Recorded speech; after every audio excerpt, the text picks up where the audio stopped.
Dear students, आज आपको एक नए और ऑनलाइन वीडियो सेशन में आप लोगों का वेलकम है। पिछले क्लास में हमने आपको डिफरेंट टाइप के कार्बन्स बता दिए थे, उस पर बेस्ड हमने क्वेश्चन भी करवा दिए थे और आई होप कि आप उसको जरूर ग्रैस्प किए होंगे, उसको सॉल्व किए होंगे। अब आगे जो जीओसी का नया पार्ट हम लोग को जो जानना चाहिए, तो हाइब्रिडाइजेशन मेरा मानना है कि आप सब लोगों को निकालने आता होगा, उसमें कोई प्रॉब्लम होती ही नहीं है। मैं थोड़ा हिंट कर भी दे रहा हूँ कि हाइब्रिडाइजेशन की वैल्यू हम कैसे निकालते हैं। तो आप जानते हैं सिंपली क्या करना है, सिग्मा बॉन्ड और लोन पेयर को ऐड कर लेना है। अगर मैं थोड़ा हिंट कर दूं हाइब्रिडाइजेशन के लिए, आप सब लोग जानते भी हैं, तो हाइब्रिडाइजेशन के लिए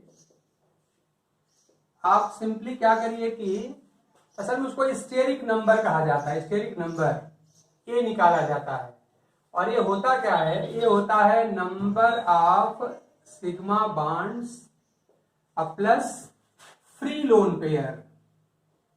ये फ्री लोन पेयर वर्ड बड़ा इंपॉर्टेंट है, अभी देखते हैं इसको। फ्री लोन पेयर, इसी को हम स्टेरिक नंबर कहते हैं और स्टेरिक नंबर अगर हमको मिल जाता है तो हाइब्रिडेशन को आसानी से मिल जाती है।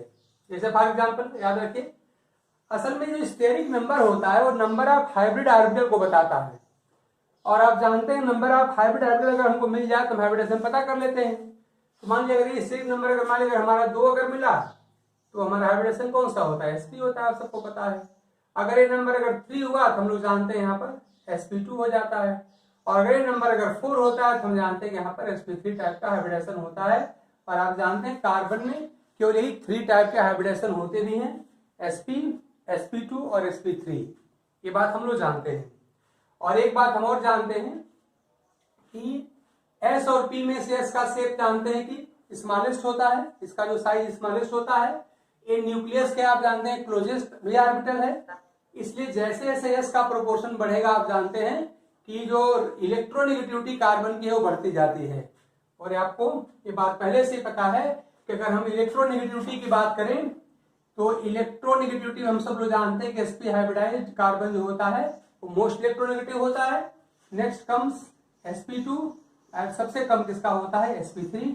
ये सारी बात हम लोग जानते हैं।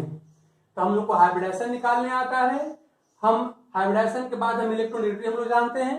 ये सारी बात हम लोग पहले से जानते हैं।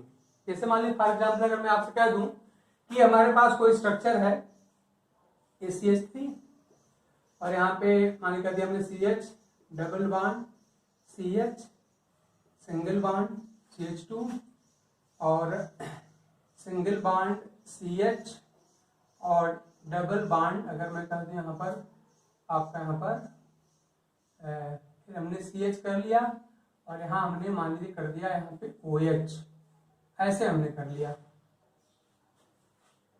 तो हमको आपसे जानना है कि सारे जो कार्बन हैं, सारे कार्बन और एक ऑक्सीजन भी है, मतलब H को छोड़ के बाकी सारे एटम पे हाइब्रिडाइजेशन हमको फाइंड करना है। आप लोग जानते हैं, फटाफट आप लोग फाइंड करिए और बोलिए हम भी लिखते जाएं। तो हमें क्या करना पड़ेगा, यहाँ पर हमको सिग्मा बॉन्ड और फ्री लोन पेयर को हमें ऐड कर देना है और उसी की वैल्यू जब हमको मिल जाएगी तो हम हाइब्रिडेशन यहाँ पे निकाल लेंगे। बहुत सिंपल, सबको पता है। तो साफ साफ दिखाई पड़ रहा है यहाँ पर कि यहाँ पे CH3 C के पास कितने सिग्मा बॉन्ड हो गए, तो 1 आपका एक कार्बन वाला हो गया, 3 आपका H के साथ हो गया। हम सब लोग जानते हैं जो होता है सिग्मा बॉन्ड ही बनाता है, तो 1 + 3 आप लोगों को पता है 4 हो गया, तो 4 होने पे sp3 होता है, सब लोग जानते हैं sp3 हो जाएगा। ऐसे यहाँ पर अगर देखा जाए, यहाँ देख रहे हैं कि एक सिग्मा बॉन्ड आपका लेफ्ट में है, एक H के साथ है और एक यहाँ पर है, तो 1 + 1 + 1 कितना 3 हो गया, तो आपका यहाँ पर sp2 हाइब्रिडाइज हो गया। ये हाल इसका भी होगा, ये भी sp2 हाइब्रिडाइज होगा।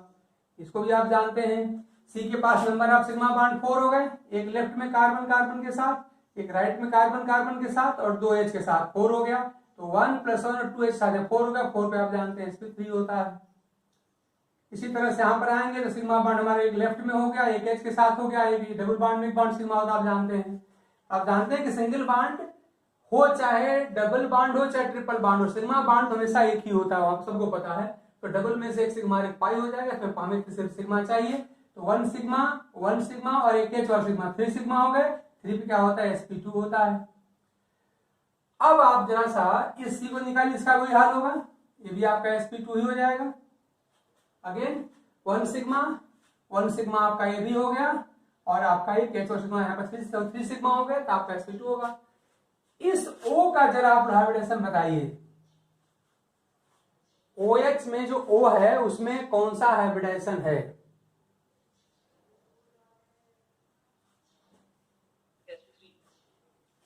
sp3।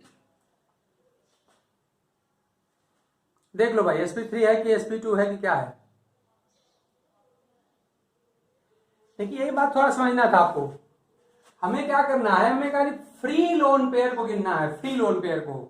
और फ्री लोन पेयर का मतलब होता है वह लोन पेयर जो कंजुगेशन में इन्वॉल्व ना हो, जो डीलोकलाइजेशन में इन्वॉल्व ना हो। मैंने जानबूझ के स्ट्रक्चर ध्यान में बनाई है। आप देख रहे हैं कि डबल बॉन्ड और लोन पेयर के बीच में यहां पर सिंगल बॉन्ड आ गया, तो साफ साफ आपको दिख रहा है कि यहां पर कंजुगेशन है, यहां पर कंजुगेशन है। और जहां पर कंजुगेशन होता है आप जानते हैं वहां पाई इलेक्ट्रॉन पेयर का डीलोकलाइजेशन होता है। यानी आप जानते हैं कि किसी एक ही एटम पे अगर more than one source of pi electron pair हो, तो हम लोग पढ़े हैं उसमें से खाली एक ही डीलोकलाइज होता है। इसका मतलब कि out of 2 lone pair 1 loan pair of oxygen is in conjugation with this double bond, मतलब पाई बॉन्ड। क्योंकि हम पढ़े कि जब डबल बॉन्ड और लोन के बीच सिंगल बॉन्ड होता है तो वहां पर आप जानते हैं कंजुगेशन होता है। और कंजुगेशन में आप देख रहे हैं 2 यहाँ पर लोन पेयर हैं, तो 2 में से एक यहाँ पर इन्वॉल्व हो जाएगा डीलोकलाइजेशन में, खाली एक ही बचेगा। एक बात आप याद रखिएगा कि out of 2 lone pairs of oxygen only 1 will be counted for this purpose. याद रखिए, because out of 2 lone pair 1 is involve in conjugation, और जो कंजुगेशन में वो फ्री नहीं है। याद रखिए, हमको यहाँ पर फ्री लोन पेयर खाली जोड़ना है।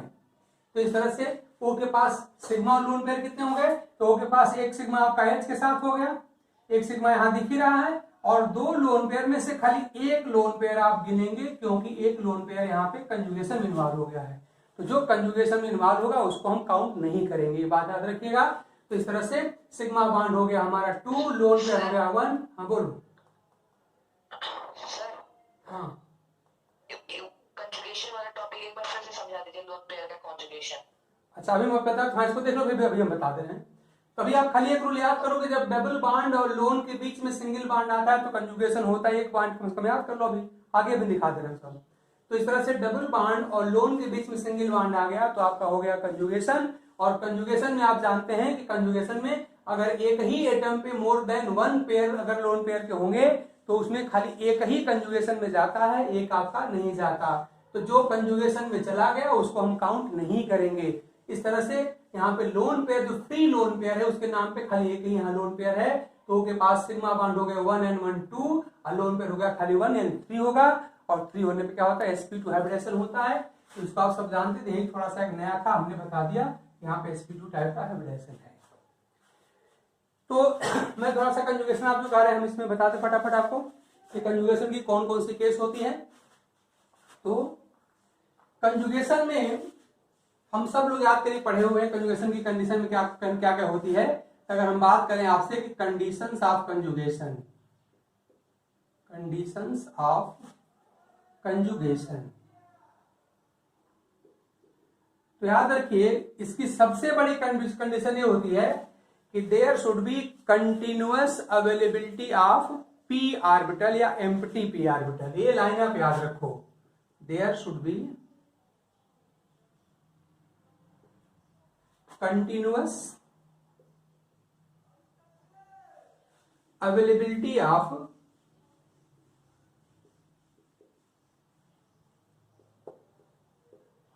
empty p orbital।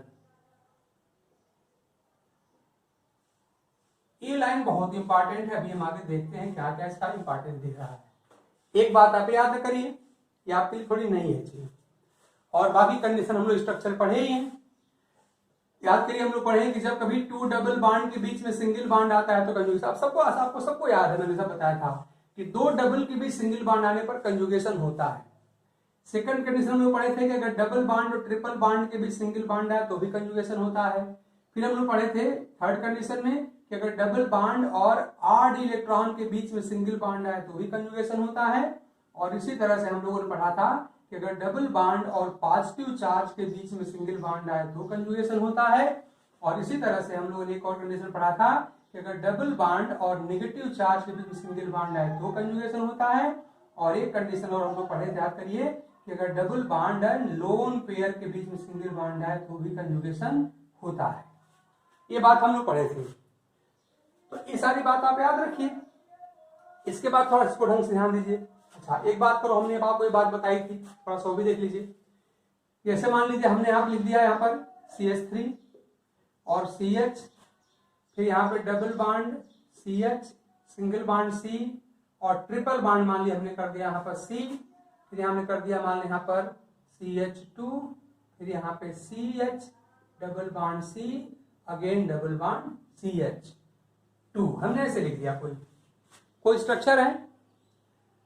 अब हमने आप लोग को बताया था कि किसी स्ट्रक्चर में हमको number of pi electron pairs ये गिनने आना चाहिए, number of pi electron pair गिनने आना चाहिए, number of sigma electron pair गिनने आना चाहिए। और पाई इलेक्ट्रॉन पेयर में हमने आगे और थोड़ा सा बताया था, आपको जानना चाहिए कि पाई इलेक्ट्रॉन पेयर्स में से कितने उसमें लोकलाइज हैं और कितने डी लोकलाइज हैं, ये बात आपको पता होना चाहिए। तो ये कंजुगेशन की कंडीशन जानने के बाद आप एक बात याद रखिए कि कंजुगेशन, हमने यही सेंटेंस बार बार रिपीट किया, फिर दोबारा रिपीट कर रहा हूं कि conjugation makes the pi electron D localise. Conjugation makes the pi electron D localise, बड़ा इंपॉर्टेंट सेंटेंस है, तो आप इसको यहां पर नोट करके लिख सकते हैं। मैं भी लिख दे रहा हूं, नोट ये है कि conjugation makes the pi electron pair delocalize. और डीलोकलाइज का मतलब हमने आपको बताया था ट्रांसफरेबल, ये हो जाता है। अच्छा, ब्रॉड सेंस में तो कंजुगेशन का मतलब आप लोग इसी को समझना, there should be continuous availability of empty p orbital, ये बात ध्यान देना, ये मेन बात है।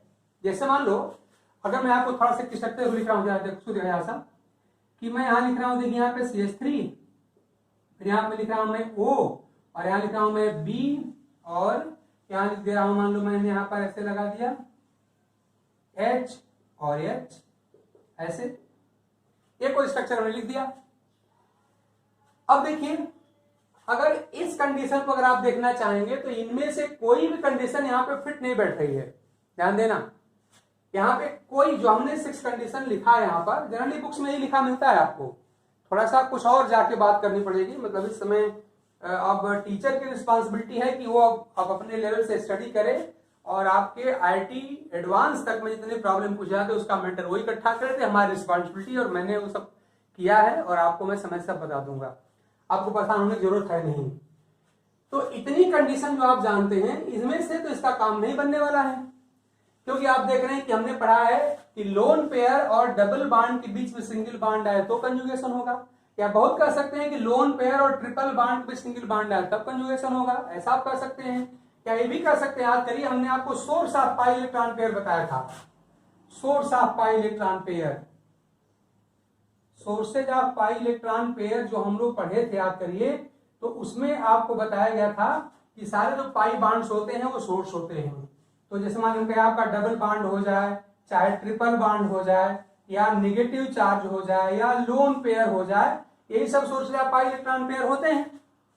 और ये sources of pi electron pair में से कोई भी source, may it be double bond, triple bond, negative charge और लोन पेयर, किसी भी सोर्स के बीच में अगर एक सिंगल बॉन्ड आ जाए तो भी कंजुगेशन बनता है, ये भी आप याद रखेंगे। इन सारी कंडीशन के साथ साथ इनमें से कोई भी दो, हो सकता है कि 2 डबल बॉन्ड आ जाए, 2 नेगेटिव चार्ज आ जाए, 2 लोन पेयर आ जाए, लोन पेयर नेगेटिव चार्ज आ जाए, लोन पेयर ट्रिपल बॉन्ड आ जाए, लोन पेयर डबल बॉन्ड आ जाए, मतलब कोई भी दो, आप तो आपकी मर्जी ले लो, इनमें से कोई भी दो अगर आ जाता है तो यहां पर कंडीशन ऑफ कंजुगेशन बन जाता है। तो अगर मैं सारी कंडीशन ही ले लूं अब प्लस इसको भी ले लूं, तो इन दोनों को लेने के बाद भी यहां पर आपको कंजुगेशन नहीं दिख रहा है, ध्यान देना, यही इसमें स्पेशलिटी है, जबकि यहां पर कंजुगेशन है। ध्यान दो, अगर मैं कंजुगेशन की सारी बुकिस इंफॉर्मेशन हैं, ये सारी इंफॉर्मेशन मैंने ले लिया, इसको भी जोड़ लिया, सबको जोड़ने के बाद भी अगर मैं यहाँ पे आऊं तो मैं कहूंगा यहाँ पर कंजुगेशन नहीं है, जबकि आप जानते हैं यहाँ पे कंजुगेशन है। क्यों कंजुगेशन है, जरा ध्यान दो। अगर इस वाली डिफिनेशन को अगर आप फोकस करो यहाँ पे, तो क्या होता है कंजुगेशन किसको कहते हैं हम लोग, कि there should be continuous availability of empty p orbital. ये वर्ड इंपॉर्टेंट है, एम्प्टी पी ऑर्बिटल। तो अगर कंटिन्यूअस मतलब लगातार एटम के पास अगर अवेलेबिलिटी ऑफ पी ऑर्बिटल है एम्प्टी, तो वहां पर कंजुगेशन होता है, चाहे सारी कंडीशन हो चाहे ना हो। तब जरा देखिए बोरॉन के पास आई, बोरॉन आप जानते हैं कि सेकंड पीरियड का एलिमेंट है, और सेकंड पीरियड का मतलब उसके पास दो सबसेल होंगी, एस और पी, सबको पता है। तो बोरॉन की बात अगर हम आ जाएं तो आप जानते हैं बोरॉन के पास 2s भी होता है और 2p भी होता है। तो कुल मिला के बोरॉन के पास ऑर्बिटल कितने बैलेंस सेल हो गए, तो आप जानते हैं p में होते हैं 3, देखो s में आप जानते हैं 1 ऑर्बिटल होता है, और p में हम सब लोग जानते हैं कि 3 ऑर्बिटल्स होते हैं। Means there are 4 orbitals in the valence shell of boron. साफ साफ दिखाई दे रहा है, 1s एंड यहाँ पे 2p, ये हमारा है। अब इस बोरॉन पे जरा साथ देखो तो क्या बोरॉन पे हाइब्रिडेशन कौन सी है, sp2 है ना, देख लीजिए सिग्मा बांध गिन लीजिए, तो 1 सिग्मा एंड 1 सिग्मा, 3 सिग्मा हुआ। और लोन पेयर यहाँ पर आप जानते होता ही नहीं है, तो जब खाली इस नंबर ऑफ सिग्मा बांड 3 है, आपका नंबर ऑफ सिग्मा बांड आपका 3 है, लोन पेयर है ही नहीं है, तो नंबर ऑफ सिग्मा बांड जब 3 होगा तो sp2 होगा।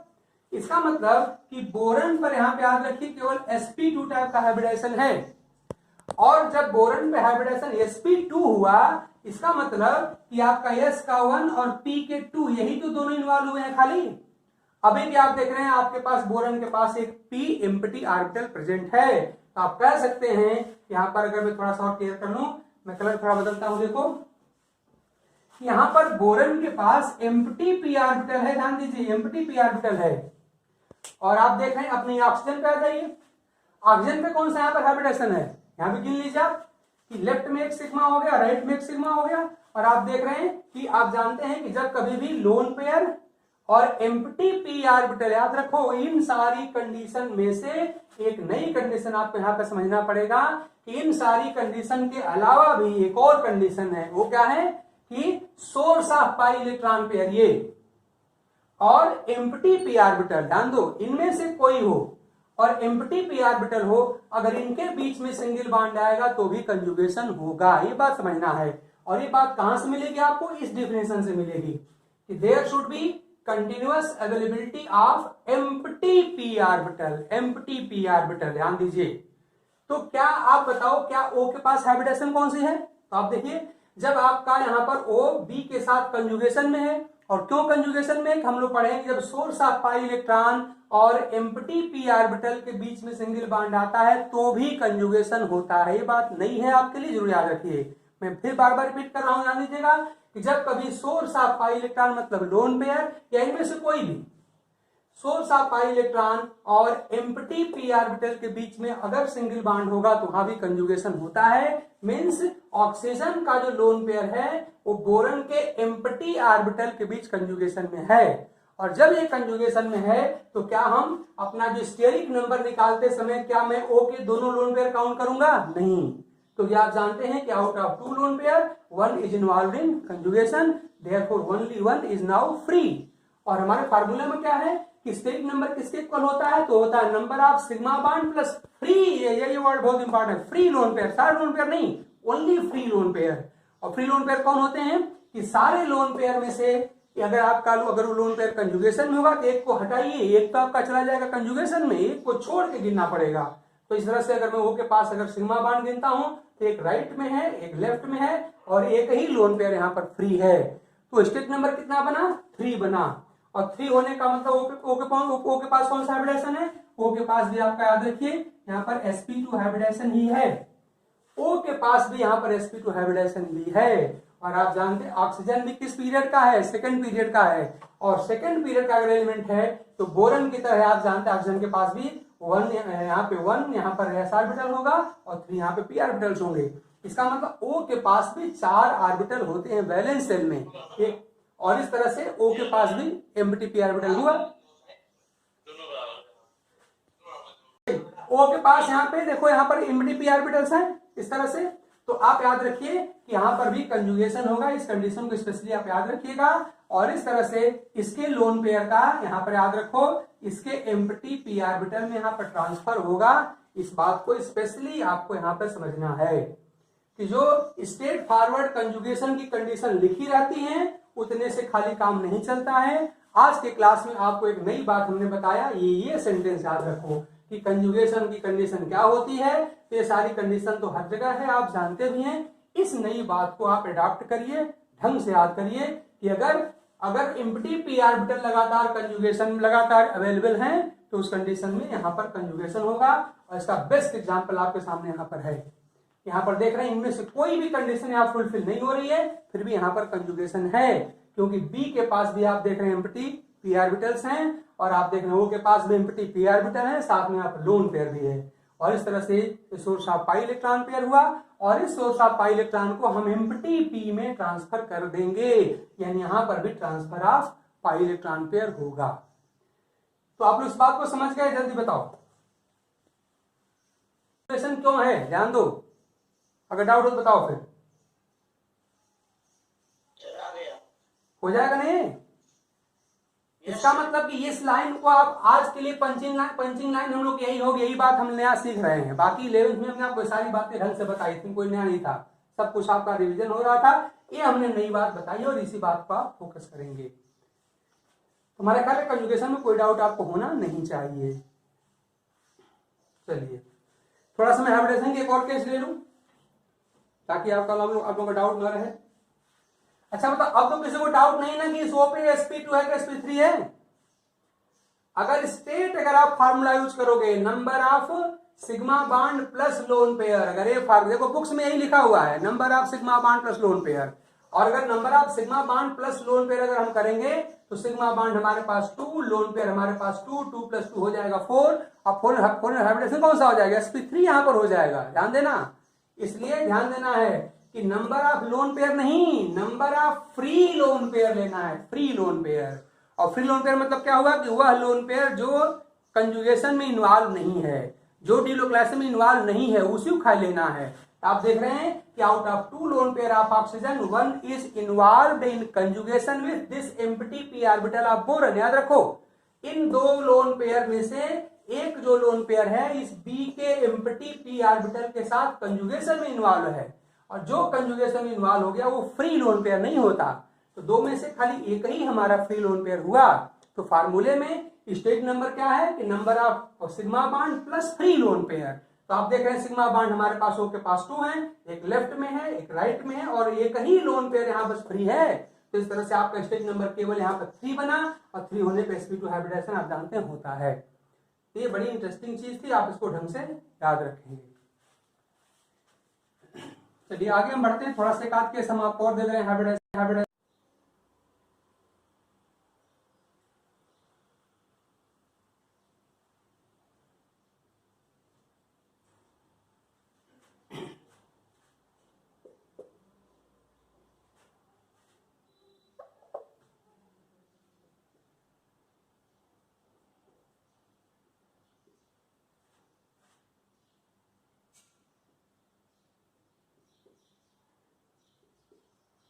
चलिए स्ट्रक्चर देखिए जरा सामने और पता करिए कि इस स्ट्रक्चर में कंजुगेशन है कि नहीं, इस स्ट्रक्चर में कंजुगेशन है कि नहीं। हालांकि एक बात आप ध्यान देना, ये आपको लिख के एग्जाम में नहीं मिलेगा, ये आपके आईटी मेंस का क्वेश्चन भी है जो हम आपसे पूछ रहे हैं। असल में एरोमेटिक स्ट्रक्चर पहचानने में इसको दिया गया था, और 2016 या 17 का चेक कर लीजिएगा आप लोग। ये स्ट्रक्चर जरा देखो, हालांकि उस स्ट्रक्चर में यहाँ पे एच लिख के नहीं मिला था, हमने एच आपको हेल्प के लिख दिया है। अब आप जरा सा देखो कि यहाँ पर कंजुगेशन है कि नहीं। थोड़ा बुद्धि लगाओ, तुम लोग 12th में गए हो। एक तरह से आप कह लीजिए अगर आप चाहें तो साल आप लोग आईटी मेंस में बैठ सकते हो। तब थोड़ा सा अपने लेवल से बात करना पड़ेगा। अब वो चॉकलेटी डेज गए, याद रखो, मैं बार बार कहा जाता है स्टोनी डेज शुरू करो क्लास 11 से ही।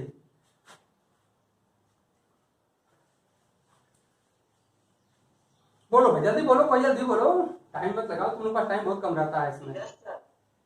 कंजुगेशन है कि नहीं है? कंजुगेशन है? कैसा कंजुगेशन है भाई? कौन वाला कंजुगेशन है?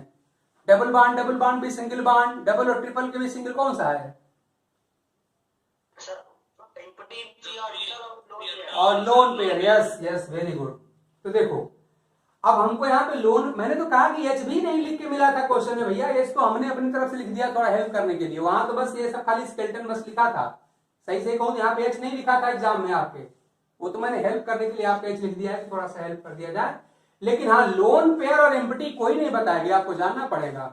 आपको सबको पता है, मैंने बता ही दिया था कि बोरन पे कौन सा हाइब्रिडेशन sp2 यहाँ पर है ना बोरन पे, और बोरन के वैलेंस शेल में ऑर्बिटल कितने होते हैं? 4 होते हैं। कौन कौन? एक s होता है और 3 p के होते हैं। तो जब आप यहाँ पे बोरन पे याद रखो, जब बोरन पे आप sp2 हाइब्रिडेशन बता रहे हो और इसके पास ऑर्बिटल कौन होते हैं आप जानते हैं, इसके पास 2s ऑर्बिटल होता है और p के यहाँ पर 3 होते हैं, सबको पता है, ये 2p ऑर्बिटल्स हो गए।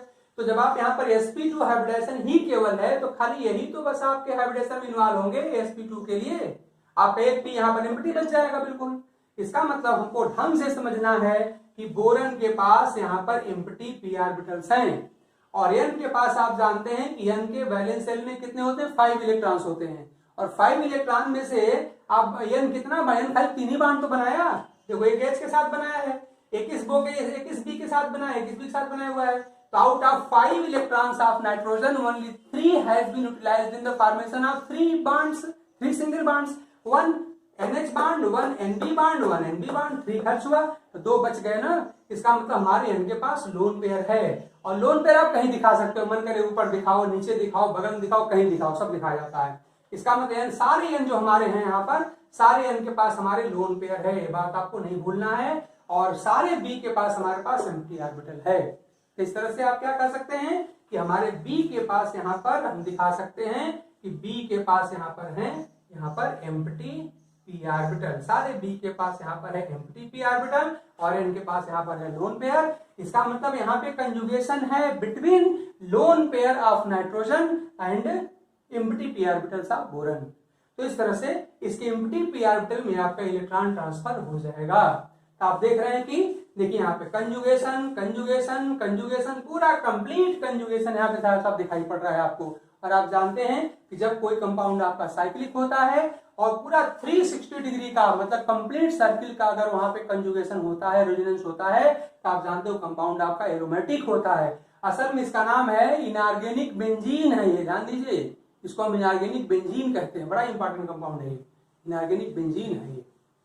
तो इस तरह से इस नई बात को आप ढंग से याद रखिएगा कि आपको मैंने बता दिया कि एग्जाम में जब दिया कि ना तो आपको ये फिगर बना के मिलेगी, न तो ऑर्बिटल बना के मिलेगा, न एच लिख के मिलेगा, न ही लोन पेयर लिख के मिलेगा, न ही आपको हाइब्रिडेशन लिख के मिलेगा। ऐसे बिल्कुल आपका स्केलेटन लिख के मिल जाएगा। इस पर कई तरह क्वेश्चन आपके बन सकते हैं, इसको आप लोग विशेष रूप से ध्यान देना, इस पर स्पेशल कंडीशन यहाँ पर है।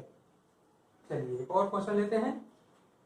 तो ये बताओ कि यहाँ पर एन में बताओ एन पे हाइब्रिडेशन कौन सा है? एन पे कौन सा हाइब्रिडेशन है? जल्दी बताओ फट से। बोरन पे आप बता दिया, एन पे कौन हाइब्रिडेशन है? नहीं भाई sp3 कैसे है? sp2 ना, ए लाइन मत भूलो भाई, याद रखो number of sigma bond plus free lone pair, we have to take only free lone pair. और अभी अभी आपने कहा कि this lone pair of nitrogen is in conjugation with empty orbital of boron, यही तो हम लोग बार बार बोल रहे हैं। अरे भाई यही तो बार बार हम कह रहे हैं भाई, इसका लोन पेयर इसके साथ कंजुगेशन में है, इसका लोन पेयर इसके साथ कंजुगेशन में है। इसका मतलब कि हर हमारे पास जो 3 यहाँ पे n दिखाई दे रहे हैं, तीनों का जो n का जो लोन पेयर है वो एम्प्टी p के साथ क्या है? कंजुगेशन में, एम्प्टी p ऑर्बिटल के साथ। तो जो कंजुगेशन में गया वो फ्री कहाँ रह गया?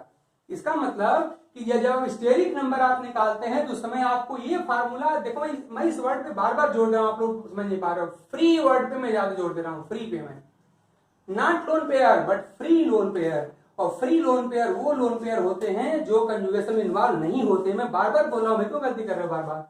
तो फ्री ध्यान, फ्री वर्ड बड़ा इंपॉर्टेंट है। तो आप देख रहे हैं कि since this lone pair of nitrogen is in conjugation with empty p orbital of boron, therefore this lone pair is now not free। अभी फ्री नहीं है, और जब फ्री नहीं है तो आप जब स्ट्रिक्ट नंबर निकालेंगे तो आपके पास फ्री लोन पेयर एक भी नहीं है भाई। तो खाली बस सिग्मा बॉन्ड गिनो, कितना हुआ है? इधर सिग्मा हुआ है, कि सिग्मा हुआ है, कि सिग्मा हुआ। There are only 3 sigma orbital and no free lone pair, no free lone pair. Hybridization कौन सा मिलेगा? sp2 मिलेगा, ठीक है ना। इसका मतलब याद रखो अगर sp2 हाइब्रिडाइजेशन नहीं होगा तो फिर एरोमेटिक होगा ही नहीं। एक बार ध्यान दीजिए आप लोग, बिना sp2 के एरोमेटिक हो ही नहीं सकता, क्योंकि sp2 हाइब्रिडाइजेशन ही प्लेनरिटी लाता है, वही स्ट्रक्चर को फ्लैट बनाता है। अगर यहाँ पे sp3 अगर कोई हाइब्रिडाइज हो जाएगा तो याद रखिए वहां पे रेजोनेंस होगा ही नहीं, वहां पे एरोमेटिसिटी होगी ही नहीं। याद रखिए sp3 हमेशा एरोमेटिसिटी को ब्रेक कर देती है, रेजोनेंस को ब्रेक कर देती है। अगर आपको रेजोनेंस दिखाना है तो आपको वहां पर sp2 दिखाना पड़ेगा, होगा ही होगा, तभी तो यहाँ पर पूरा डिलूटेशन यहाँ पर हो रहा है, ट्रांसफर यहाँ पर हो रहा है। इसका मतलब each and every atom here except hydrogen is sp2 hybridized, therefore this compound involves the complete delocalization of pi electron pair. और सेंटर ऑफ डीलोकलाइजेशन क्या हो जाएगा कि from lone pair of nitrogen to empty p orbitals of boron, ये होता है यहाँ पर ट्रांसफर। इस तरह से पूरा का पूरा ट्रांसफर आप दिखा सकते हैं। And that's why this compound is a very good and interesting example of aromatic compound. Aromatic compound है, मैंने कहा इसको हम लोग इनऑर्गेनिक बेंजीन कहते हैं भाई, ये इनऑर्गेनिक बेंजीन है। ये सब बड़े इंटरेस्टिंग केसेज हैं, ये आपको ध्यान देना पड़ेगा। मतलब कुल मिला के समझ लो, हमको 11th से खाली थोड़ा सा हेल्प लेना है, हमको अपने लेवल से ही बात करनी है भाई। हमारा लेवल क्या है? हमारा लेवल वही जो हमारे एग्जाम का लेवल है। तो हमारी एग्जाम का लेवल ये है, आईटी देना है, तो आप ये सब सोचो। अब पुरानी बातें छोड़ो, स्कूल के चक्कर में हम लोग पढ़ रहे थे कि स्कूल में पढ़ाया, स्कूल में पढ़ाया है। स्कूल का एग्जाम नहीं देना है, वो तो हर कोई पास हो जाएगा, इस बार कोई दिक्कत नहीं, बोर्ड में कोई समस्या नहीं होती है। अब थोड़ा सा आगे बढ़ के सोचिए, ये सब चीजें यहाँ पर है। हमारे ख्याल कोई प्रॉब्लम किसी को होगी नहीं यहाँ पर। अब तो ठीक है ना, आप गलती मत कर देना कि यहाँ पे sp3 हाइब्रिडाइजेशन है, नहीं sp2 हाइब्रिडाइजेशन है। क्यों sp2 है? क्योंकि इसका लोन पेयर इसके एम्प्टी ऑर्बिटल के साथ कंजुगेशन में है, और जो कंजुगेशन में वो फ्री नहीं है, और हमें लोन पेयर तो फ्री वाला खाली लेना है। इसलिए आप याद रखिए, सब में इसमें कौन सा है? सब में यहाँ पर sp2 हाइब्रिडाइजेशन है। इस तरह से तो हमारा ख्याल है कि आप लोग आसानी से इसको कर लेंगे, कोई प्रॉब्लम होगी नहीं। कुछ नई बातें सीखो, हर दिन कुछ नया सीखेंगे, उसको इम्प्लीमेंट करेंगे, तो ऐसे करते करते हम अपने लेवल को वहां तक पहुंचा लेंगे जो हमारा होना चाहिए। और एक बात आप लोग समझ लीजिए, हमारी बात मान लो या ना मानो, आपकी मर्जी, लेकिन अगर सिर्फ एनसीईआरटी के एक एक लाइन पे एक्सप्लेनेटरी कमांड अगर आपका हो गया तो कम से कम केमिस्ट्री के नाते आपका सिलेक्शन नहीं रुकेगा। इसलिए एनसीईआरटी को अपनी बाइबल गीता जो मानना हो मानो, बस इतनी सी बात आपको करनी है कि एनसीईआरटी का हमें फुल एक्सप्लेनेशन पता हो, उसकी एक एक लाइन, एक एक वर्ड हमें क्लियर होने चाहिए, ऐसा कैसे हो रहा है।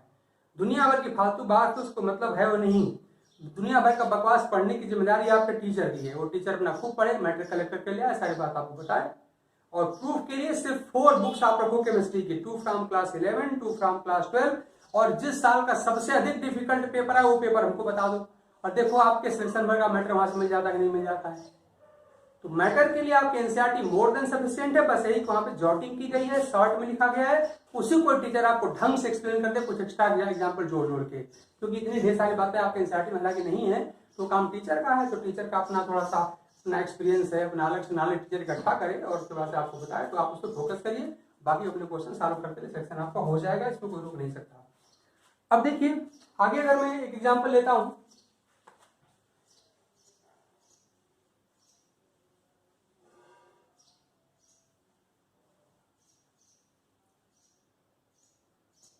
ये है इस तरह से,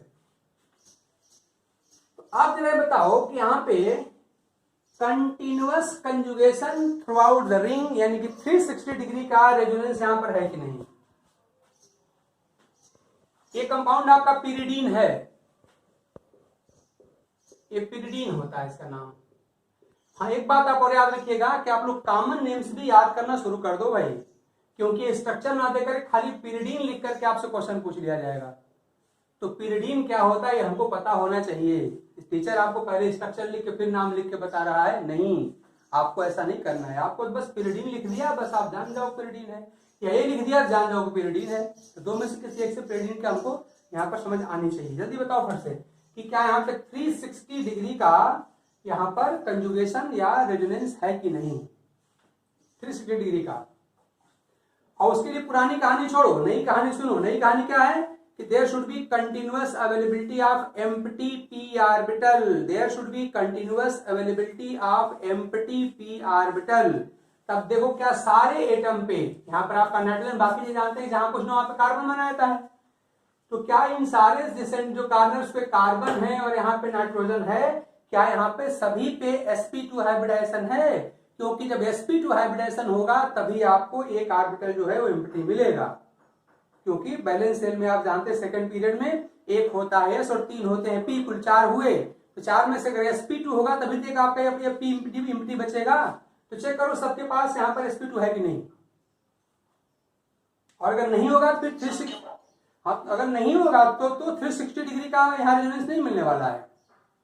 तो कार्बन सबके पास है, हाँ सबके पास है, तो अच्छी बात है कि आप देख रहे हैं इस कार्बन पे जाएं तो इस कार्बन पर देख रहे हैं कि आपका ए सिग्मा हो गया और ए सिग्मा हो गया, 2 सिग्मा हो गया, और आप जानते हैं कि इस पर वैलेंसी यहाँ पर वास्तव में यहाँ पे एक एच भी होगा ना, सबको निकालने आता है जान दो भाई कि हर कार्बन की आप जानते हैं कि वैलेंसी 4 होती है, और ये 4 वैलेंसी कैसे पूरी होगी, साफ साफ दिखाई, यहाँ पे डबल बांड दिखाई दे रहा है, यहाँ पे एक बांड, यहाँ 3 बांड दिखाई दे रहा है, तो 3 तो कार्बन कार्बन बांड दिख रहे हैं और चौथी वैलेंसी एच के साथ पूरी होगी।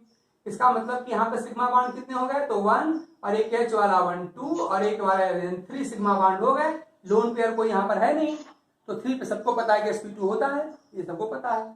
तो सारे कार्बन पे चलो यहाँ पे sp2 हाइब्रिडेशन है, और sp2 हाइब्रिडेशन का सिंपल सा मतलब है कि there is availability of 1 empty p orbital at each and every carbon. ये बात हम कह सकते हैं कि इन सभी के पास एक एक यहाँ पर एम्प्टी p ऑर्बिटल है, इसमें किसी को डाउट होना नहीं चाहिए, सभी के पास एम्प्टी p ऑर्बिटल हो गए। अब बचा अपना नाइट्रोजन, अब पता करिए क्या नाइट्रोजन के पास भी sp2 ही है, चेक करो भाई, क्या नाइट्रोजन के पास भी sp2 ही है?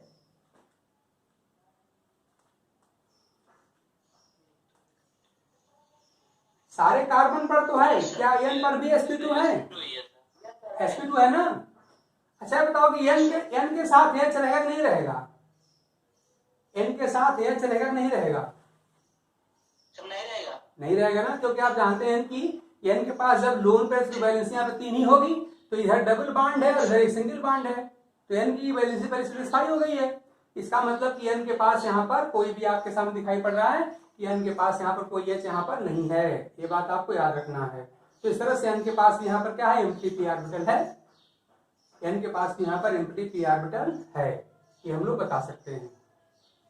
तो इस तरह से आप कह सकते हैं कि हम लोग अगर एम्प्टी p ऑर्बिटल की अगर हम बात करें तो आसानी से हम बता सकते हैं कि अगर एम्प्टी p ऑर्बिटल्स होंगे तो बाकी सारी कंडीशन अगर हमको भूल भी जाती है तब भी हम हाइब्रिडेशन आसानी से निकाल पाएंगे, ये बात आप अच्छी तरह जानते। अच्छा ये बताओ कि यहाँ पर जो लोन पेयर है वो स्टेरिक नंबर निकालने में काउंट होगा कि नहीं काउंट होगा? काउंट होगा सर। जल्दी बोलो भाई, क्या यहाँ का लोन पेयर हम काउंट करें कि ना काउंट करें? काउंट होगा सर। काउंट करना पड़ेगा भाई, ध्यान दो, काउंट करना पड़ेगा। अच्छा ध्यान दो, एक बात थोड़ी और नई बात सुनो जरा सा, आप देख रहे हैं इस n के पास पाई इलेक्ट्रॉन मतलब पाई बांड भी है, तो इसी n के पास पाई बांड है, मतलब यहाँ पर भी तो इलेक्ट्रॉन पेयर हुआ, इस बांड में तो आप जानते हैं 2 इलेक्ट्रॉन होते हैं, तो इस n के पास पाई इलेक्ट्रॉन पेयर है और इसी के पास लोन पेयर भी है, दोनों के दोनों है। तो अब याद रखिए कि अब अगर 2 पाई इलेक्ट्रॉन पेयर्स अगर होंगे तो इसका मतलब खाली हम एक ही को तो डिलोकलाइज करेंगे, इसका मतलब नाइट्रोजन का ये जो पाई बांड है इसके इलेक्ट्रॉन तो डिलोकलाइज होंगे, मतलब ये तो यहाँ से उठ करके यहाँ जाएगा, बट ये जो आपका लोन पेयर है यहाँ पर ट्रांसफर नहीं होगा, यानी इस लोन पेयर को हम लोग काउंट करेंगे, और तभी तो स्टेरिक नंबर कितना आएगा, ये कितना आएगा, तो आपका एक सिग्मा बांड हुआ, एक सिग्मा बांड हुआ, और एक लोन पेयर भी यहाँ पे काउंट किया जाएगा भाई, क्योंकि this lone pair is now not in conjugation with this empty p orbital because this pi electron pair of pi bond of nitrogen is in conjugation with lone pair, और हम पढ़ेंगे कि पर एटम केवल एक ही इलेक्ट्रॉन पेयर यहाँ पे conjugation में होता है।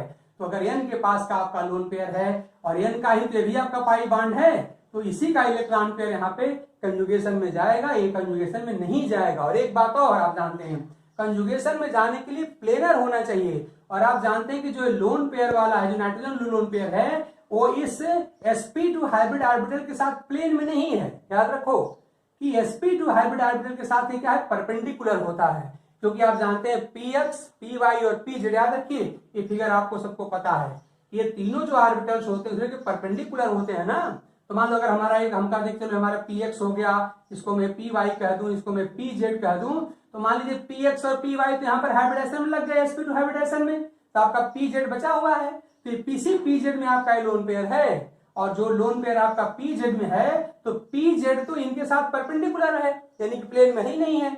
और जब ये आपका लोन पेयर वाला आर्टिकल परपेंडिकुलर है, प्लेन में नहीं है, तो क्या ये इन्वॉल्व होगा कंजुगेशन में? नहीं होगा।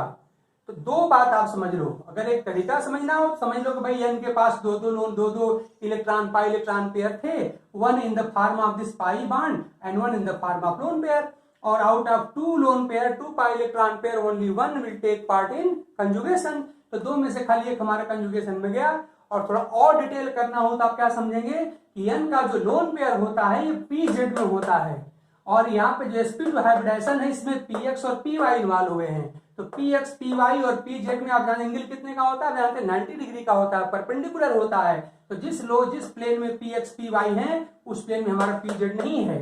और जब प्लेन ही डिस्टर्ब हो गया, जब सेम प्लेन में नहीं है, तो क्या वहां प्यूरिफिकेशन होगा? नहीं होगा। तो इस तरह से इस नाइट्रोजन का हाइब्रिडेशन निकालते समय आपको लोन पेयर काउंट करना पड़ेगा।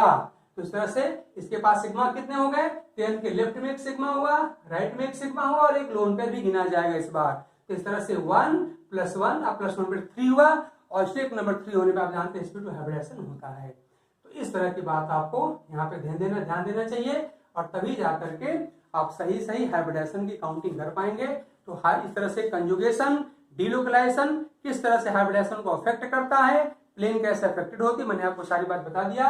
इसकी आप लोग प्रैक्टिस करिएगा, और अगले क्लास में और नए स्पेशल एग्जांपल्स जो बड़े इंपॉर्टेंट हैं, हम ग्राउंड लेवल से लेकर और IT एडवांस तक की सारी बात अगले क्लास में हम करेंगे। तब तक आप एंजॉय करिए, पढ़ते रहिए। Thank you.